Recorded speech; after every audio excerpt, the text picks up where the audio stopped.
All right, guys, what's going on? Welcome back to the Everything College Football Podcast. Today, me and Nick here, we're doing our preview and prediction for the Red River Showdown, Oklahoma and Texas meeting in the Cotton Bowl, my favorite rivalry in all of CFB. This is always a very exciting game. Traditionally, had been a noon kickoff for a good little bit. Now they're being shifted back to 3:30 p.m. Eastern Time on ABC. 49.5 is the total. Horns are 2 touchdown favorites. And starting with the Texas offense, Quinn Ewers is back under center after being out for a couple of weeks due to injury. Arch Manning was very good in relief for him, but make no bones about it, this is Quinn Ewers' football team, Nick. In 3 games, he was completing 73%, 230 yards per game, 8 touchdowns and 2 interceptions. And this is an offense that, thrived for, 2.5 games. Without him, obviously a tremendous amount of weapons. Isaiah Bond, the Bama transfer, leading the way with 364 yards and 3 scores. Matthew Golden also has a trio of touchdowns. Freshman Ryan Wingo has been highly explosive. Gunnar Helmet, tight end, has 220 yards. He had a big game against Michigan. And then Jonte Cook and DeAndre Moore also have 8 receptions for 120-plus yards and 5 combined touchdowns.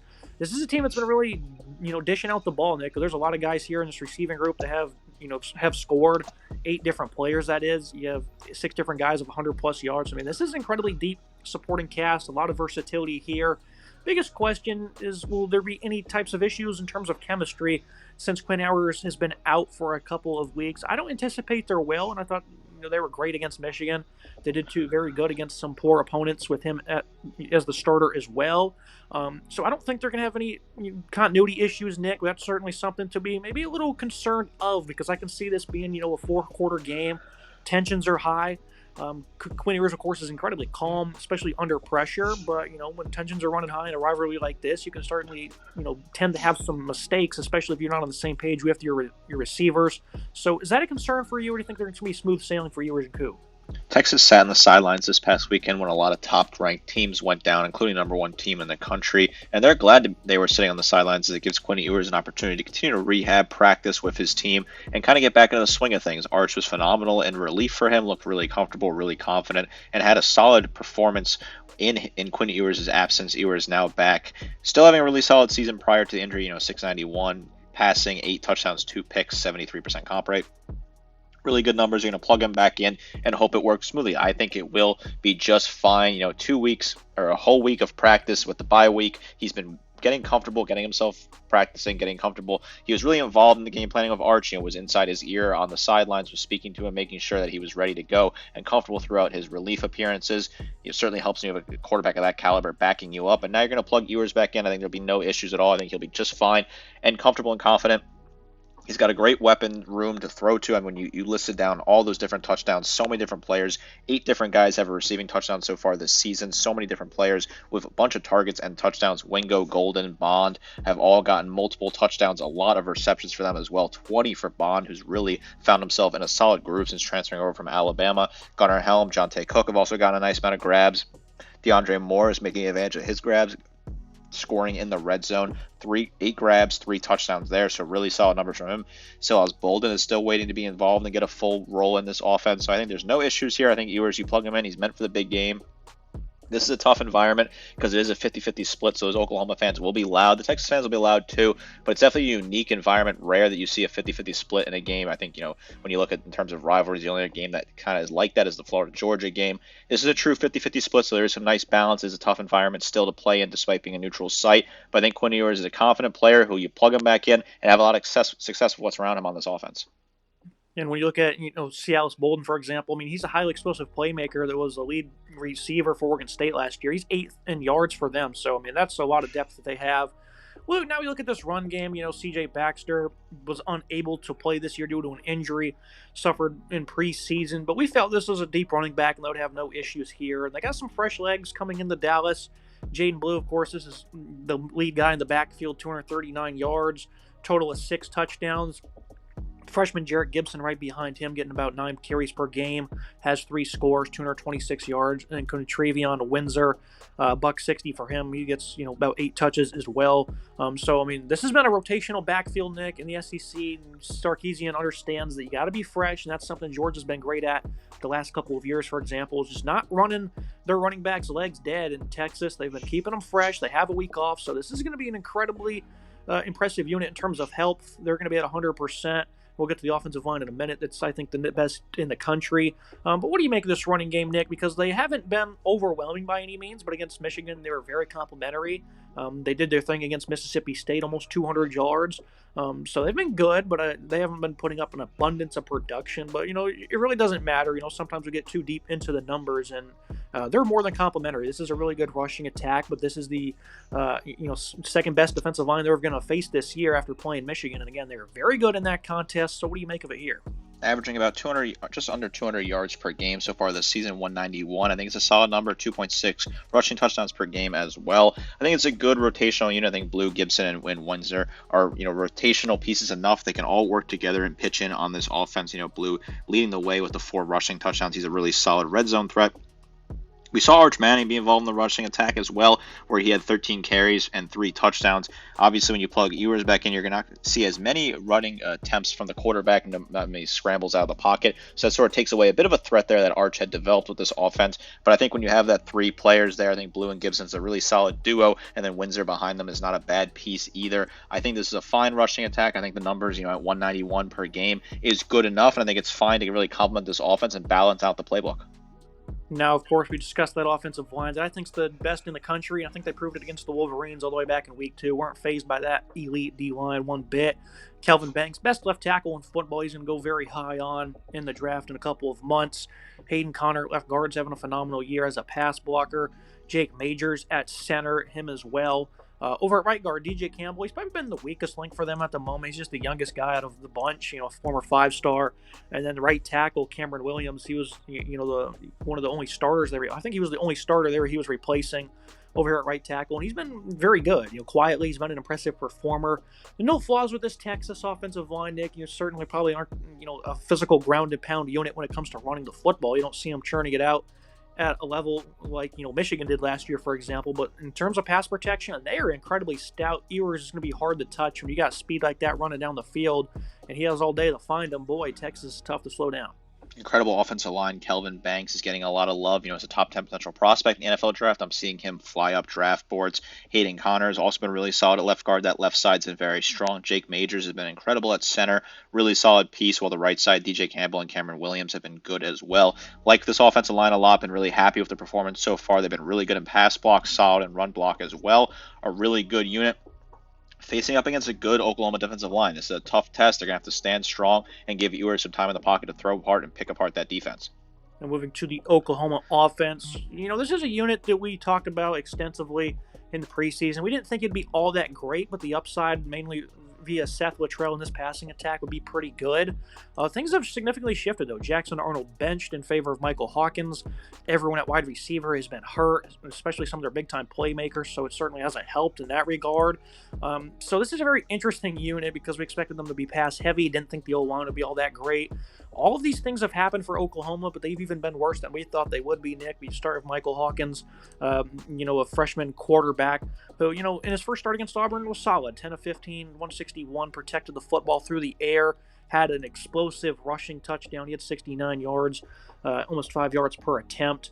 This guy showed a lot of heart against Tennessee and pretty much earned the starting quarterback role in that fourth quarter, where he, pretty much kept him in the game and ended up only losing by 10, gave them a little bit of a spark on offense. This is a highly explosive runner. This is a guy that can certainly hurt you in that facet. And when we talk about the Texas defense, they haven't played a good quarterback all year, Nick. And I'm not saying Hawkins is a good quarterback by any means, but they've not seen a guy like this who can hurt you with his legs. And I don't think they can have maybe Arch Manning can simulate it a little bit, but it's certainly going to be different on game day. So I think Michael Hawkins certainly has opportunities to succeed, because I don't think Texas will blitz too many times, but I think, on third downs occasionally they'll look to do that against a young quarterback. That's the biggest area where, they could probably come up with some big plays. But the risk of doing that, Nick, is this guy can get loose, and you're not going to catch him in the open field. This guy gets loose, he's going to absolutely torch you. I like the speed of Hawkins. Bit of a bold move from the coaching staff to move off from Jackson Arnold, who I didn't think was having a horrible season, but was not having a great season either. Hawkins now gets in the opportunity, 310 passing yards, 1 touchdown so far. 101 yards on the ground and a score. He's really shifty, really solid legs, adds a new dynamic. This offense has not been great, right below 300 total yards of offense per game. really not great numbers. They're not capitalizing on their plays. They're not capitalizing on their opportunity, and that's why they made the change from Arnold to Hawkins, who I think is an excitingly young player who's got some good speed, some good movement, not too bad in the pocket either. Not an incredible pocket passer, but a guy that you can kind of work with. This Oklahoma team has been banged up. Certainly to their credit, they've been able to try and overcome that and had a decent start to the season, still being number 18 in the country at 4-1 with a good loss to a good Tennessee team. I know they just lost to Arkansas, but still, that's a good Tennessee team in a tough battle there that Oklahoma lost. I like Hawkins here. I think he's got a good opportunity to be a strong player against this Texas defense. And you look at this passing attack and further, they have yet to eclipse 190 yards yet this season. They've played some tough opponents, but they weren't really able to take advantage of the poor ones either. And because this receiving corps has just been incredibly banged up, Nick Anderson doesn't look like he's going to play in this game. Hasn't all year. Jaleel Farouk, of course, he's going to still be out. So even though some of your top guys have not played or not going to be available in this game, them not playing all year has allowed these other guys to get on the field. And that means Deion Burks, who didn't play against Auburn, questionable for this game. He's got to be a go. If he doesn't play, it's going to be hard to win. He's an explosive playmaker, 26 receptions, 201 yards, 3 touchdowns. They look to get the ball to him as much as possible because he also has 5 rushing attempts as well. So Burks has to play. Bauer Sharp at tight end, second in receiving. Brennan Thompson, J.J. Hester, some guys that have pretty impressive speed. Jaquaize Petaway, he's also going to be questionable for this game, the 5th leading pass catcher. So you anticipate them to be more healthy than they were a couple weeks ago in a game that they still ended up winning, Nick. So, they were able to kind of tailor this offense around what they had available, and it worked out for them. 27-21 victory. Of course, a key pick 6 there at the end to give them the lead.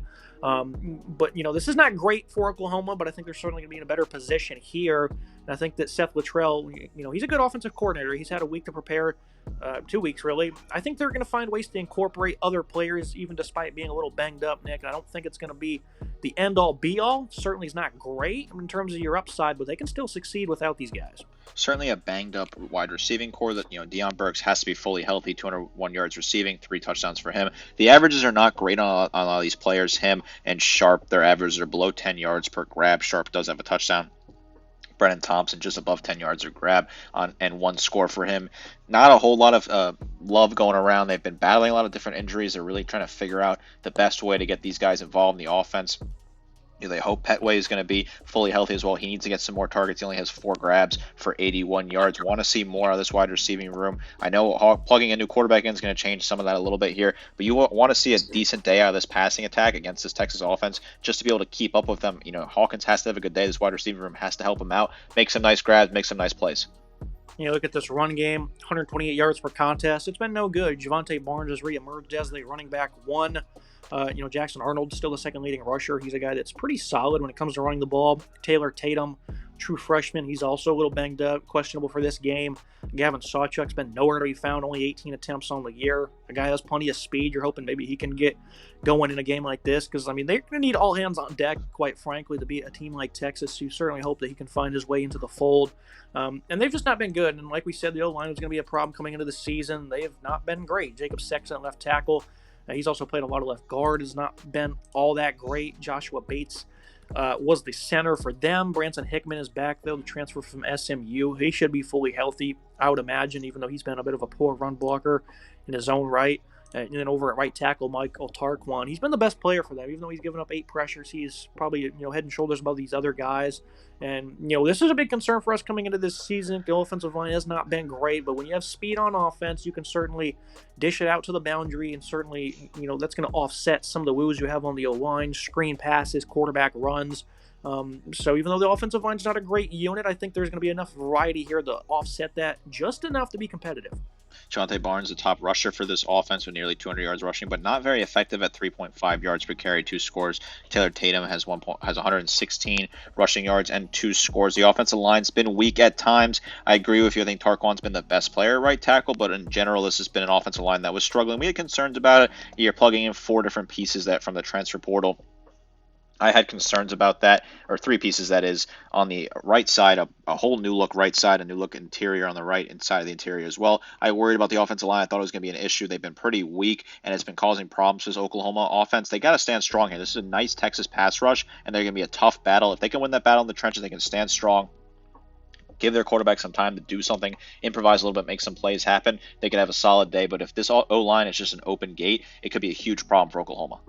Now moving to the Texas defense, they haven't allowed 300 yards in a game yet this season.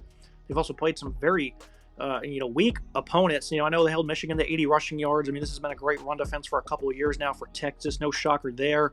And I know Michigan's had some success running the ball against other opponents. Alex Orji did not play in this game, so we didn't see the full load for Michigan. Probably wasn't going to be any better, so not really that big of a deal. They've just not really played anybody, though, Nick, but I think this defense, they're still a very good unit. The defensive line's absolutely loaded with size and talent. A lot of big, nasty players here.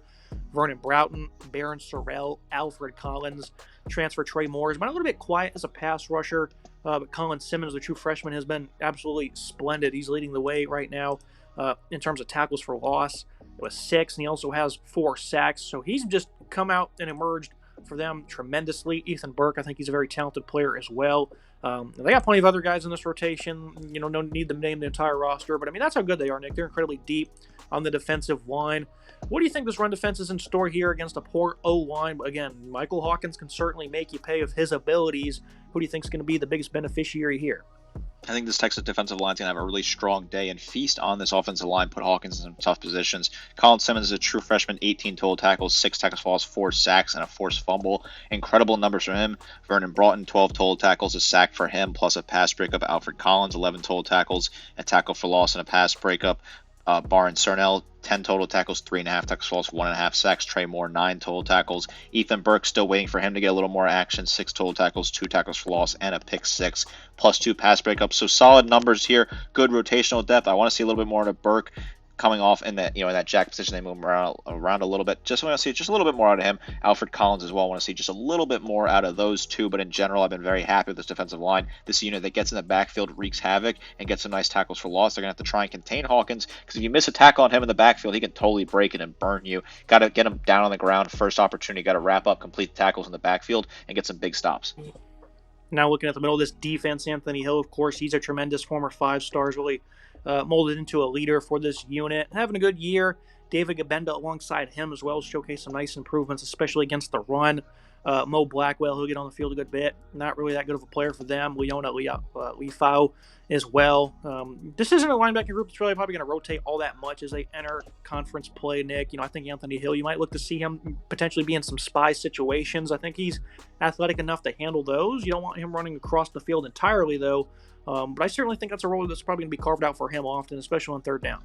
I think this is a decent unit. I think Hill's a really strong piece. Obviously, 31 total tackles, 5 tackles for loss, 2.5 sacks, plus a pick for him. He's a do-it-all player. You might want to spy him a little bit on Hawkins. I like that thought from you there. I think it's a solid idea.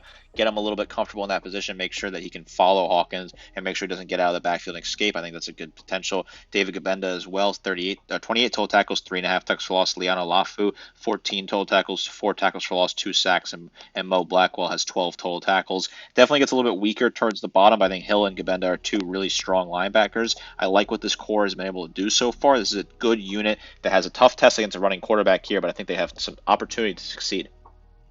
Now you look at the Texas secondary. It's kind of been the weak link over the last couple of years for Sark and Crow. You look at Malik Muhammad, though. He's a breakout player for them from last season, having a great season so far. Jedi Barron, a versatile player who saw a lot of snaps as full-time corner. Typically not a role that he's played in, and he's doing it with ease. Still a guy you can move around in all different areas. Great run defender, nice tackler. He's a ball hawk as well. Gavin Holmes, he'll get on the field a lot. He's a guy that you can certainly attack downfield. And, other than that, they don't really rotate too much at these cornerback positions. In the slot, Jalen Gilbew, one of their top tacklers, having a very good season as well against the run. And then at safety, Andrew Macumba and veteran Michael Toffee. Macumba, of course, this is a guy that's been a good center fielder in the past. You saw what he did at Clemson. It was inconsistent. He was injured at times. And Toffee, he's been really good as well. Again, though, Nick, they've not played a single good quarterback, and this team has not been tested very much, and this secondary has been a weak link for this team at times. Are they going to be all that bad in this game against a team who can't really throw the ball? Probably not, especially without their top receivers, but I certainly think that there's an opportunity where they can get burned, and they still got to be able to tackle an open field against this QB. Definitely the weakest part of this team, in my opinion, offense and defense, is the secondary here for Texas. Jalen Gilabilla as well, 25 total tackles, a good tackler, 1 pass breakup for him. Michael Toffee, 21 total tackles, 1.5 tackles for loss, 2 pass breakups. He's a good player. You move him around a little bit. Macumba came over from Clemson, was hoping that, kind of reinvent his career. I've always been high on him. I wanted to see him succeed. I think he's a really talented player. It just didn't work out at times at Clemson. 19 total tackles, a tackle for loss, a pick, and 3 pass breakups.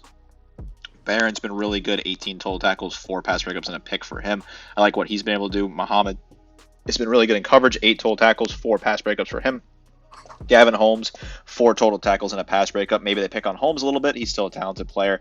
His secondary, the weakest part of the team for me, but that's not saying much because I think it still is a really good unit. If Hawkins has some time, the offensive line lets him stand up straight, and he has some healthy players potentially returning, maybe he could have a decent day, but I'm not counting on this Oklahoma passing attack to be able to do a whole lot in general. They're not having a great season in total so far this year, and I don't think that's going to change overnight, even if the secondary for Texas is not that great and hasn't been tested at all this season. Now looking at the Oklahoma defense, a unit that's certainly being undervalued coming into this game. They've been very good against the run this year. All opponents they have faced, they have held them absolutely in check, and those are some good rushing attacks. Tulane, Tennessee, Auburn, 3 weeks in a row, didn't allow much at all. I mean, only 1 touchdown this year on the ground, about 2.5 yards per carry. This is a deep defensive line. It leads with Ethan Downs off the edge. I mean, this guy is a high-energy pass rusher if I've ever seen one. R. Mason Thomas, finally healthy this year, embracing his role. 6.5 TFL for him, leading the way. 5.5 sacks as well. I mean, he completely teed off against Auburn last time out. Really sealed the deal for them. Grayson Halton's very good. Trace Ford, a veteran who's been getting involved. Demonic Williams, of course, the big transfer from TCU in the middle. I mean, he's got a lot of size and a lot of run-stopping prowess. Jaden Jackson also has plenty of size. And then I think guys like Dejon Terry, David Stone will probably make an impact at some point. Terry gets on the field a lot more than Stone, a former 5-star. But this is a nasty defensive line, Nick. Texas is going to get all the love. But this is a very underrated group. They've certainly earned their stripes so far this season, and they can make this a contest. They can certainly make this a contest. I think this is a unit that's have some solid pieces that are able to produce. R. Mason Thomas, 12 total tackles, 6.5 tackles for loss, 5.5 sacks, plus a forced fumble and a fumble recovery. Really solid. Dominic Williams, 12 total tackles, 2 tackles for loss, a sack. DeAndre Terry, 10 total tackles, 1 tackle for loss. Solid numbers. Trace Ford, 3 tackles for loss and a sack, 8 total tackles. Jaden Jackson is a true freshman. He's been solid, 7 total tackles. David Stone, 3 total tackles and a tackle for loss for him. So solid rotation all over the place for this unit. I do like this defensive line. They're facing their toughest test yet, one of the best offensive lines in the nation. Can they find a way to break through and put pressure on the quarterback? That will be a big key for this game. Now you look at the middle of the defense. I put on the slide, I have a good chance of winning any game when I have a guy like Danny Stutzman at linebacker. He isn't exactly loading up the stat sheet like we're accustomed to seeing, but he's also not playing as many snaps, and he's getting a lot more help from the guys around him this year. Only a combined 7 total tackles the last 2 games, but before that he was loading it up. He had 2 double-figure tackle performances, including 12 solo against Houston. This is a guy that is highly explosive. He's a playmaker at all levels of the field, it seems. He can get into the backfield and make stops, or he can just be a good player at containing the runs. So he's going to be tremendous in trying to win this game. Kip Lewis, Kobe McKenzie playing a lot more snaps this year. Lewis has been tremendous in coverage. McKenzie has improved as a run defender. Certainly want to see Lewis be a more consistent tackler, though. He certainly has missed a good bit of those this year.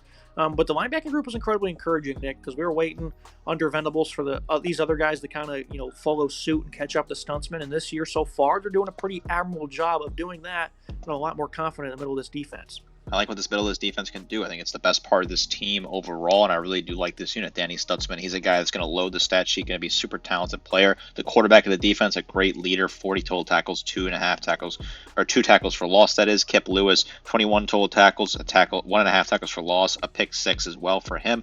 Really solid numbers. Lewis Carter, 13 total tackles, 2 tackles for loss. Kobe McKenzie, 13 total tackles, 2 tackles for loss, and a sack plus a pass breakup. Good numbers, good stats. This middle of the defense is the best part of this team, in my opinion, and Stutzman leading the way. He's a guy you want to have out there in a big rivalry game. He knows how to control the emotions of those around him, get the players in sync, make sure his guys are getting the job done. I like his leadership, and I certainly think it's going to factor into this game. Now you take a glance at a secondary that had 20 interceptions a season ago. In this game against Texas, they had 2. They also had 3 total turnovers. So this is a team that's going to play with a lot of energy. They're coached very well, of course, by Venables. So far, the pass defense hasn't been all that polished. I thought against Tennessee they did a very good job outside of that big touchdown they allowed. Tulane, they held them to under 50% completion rating. Auburn had, almost 350 passing yards, which is certainly not ideal. This is a team that's, 114th nationally in 40-plus yard passing plays allowed. I think it's 6 of them so far.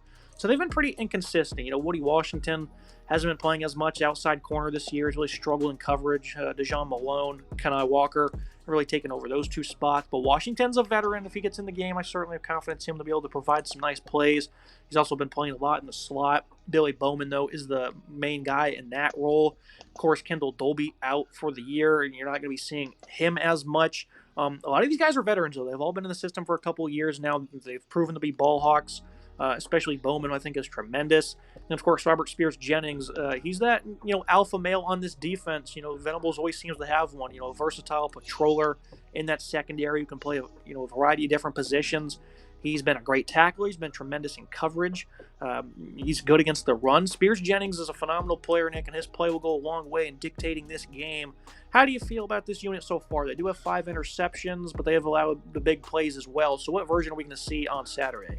Robert Spears-Jennings, that's an enforcer player, lays the boom, really solid player, 35 total tackles, 3.5 tackles for loss, 2 sacks, a pick, and 2 forced fumbles. One of those he recovered. Really solid numbers from him. A great leader. I like him a lot. Billy Bowman, 23 total tackles, a tackle for loss, 1 interception, and a pass breakup for him. Samuel Izmuoshwo as well has been solid. 19 total tackles, 3.5 tackles for loss. Kenai Walker, 15 total tackles, 1 tackle for loss, 5 pass breakups plus a pick. He's been really solid in coverage. Woody Washington, he's been okay in his appearances. Need to see more of him. 15 total tackles. Dejan Malone as well, 11 total tackles, 2 pass breakups, another decent coverage asset. They're going to have a great day, right? The secondary is going to have a really strong day if they want to win this game. They're going to have to make big plays, probably get an interception or 2, and really be a strong unit that stands up against this Texas offense. Do they have it in them? I think it's certainly possible. Would I be betting on it? No, I think Texas has too much talent at wide receiver to spread the wealth here. I just don't know there's enough depth in the secondary. I like what they have up top, but I get worried as you get further down the depth chart. This is a big test, though. If they can stand up and be strong, make some big plays, they'll keep Oklahoma in this game. One of the tail of the tape team comparisons. Clear edge for Texas on all the offensive spots. Both D-lines are tremendous, so I'm going to call that one even. And I went ahead and gave Oklahoma the advantage at linebacker and in the secondary. I know there's going to be a couple casuals that pop out of nowhere and say, well, Texas is ranked here and there in pass defense. They haven't played a single good quarterback, Nick. I don't think they're more talented than Oklahoma at the end of the day. I don't think they're better coached than Oklahoma in the secondary, so I think that's an advantage for the Sooners. Tail of the tape overall, how do you feel? Yeah, I said Oklahoma's best unit on the entire team was their linebacking core, so I think they deserve to be winning that battle. I also said that the secondary for Texas was the weakest unit on that team, so I think they deserve to lose that battle. Makes a lot of sense for me. I think you're checking a lot of the boxes of what I was saying. I think you and I both agree that this makes a lot of sense. This Texas offense has a lot of key wins, obviously, at quarterback, running back, wide receiver, and O-line. But when you look at the defense, I think it certainly skews towards Oklahoma, which could really help them out. When you have an elite defense against an elite offense, you tend to want to look towards the defense being the one to win that matchup. That really does play favorably in the hands of the defense, especially if they're coached by a guy who knows how to coach the defense. And I'm looking at Venables, who was a long-time defensive coordinator at a national championship winning program. That makes me feel pretty good if I'm an Oklahoma fan. The final thoughts in the prediction. Keys to the game for Texas: overwhelm Hawkins as much as possible. You got to contain him in the pocket as well. Challenge the secondary downfield. OU, this defense can win you the game. I think the front seven needs to be elite. And, of course, back to Hawkins. He needs to protect the ball. Shocking prediction here, Nick. This is a team that's a 2-touchdown underdog. Obviously, a lot of discrepancies on offense. It seems like it's going to be hard for them to compete. Texas just has not played too many offenses this year. It seems like they're going to be in for a bit of a culture shock. And this isn't a good one either.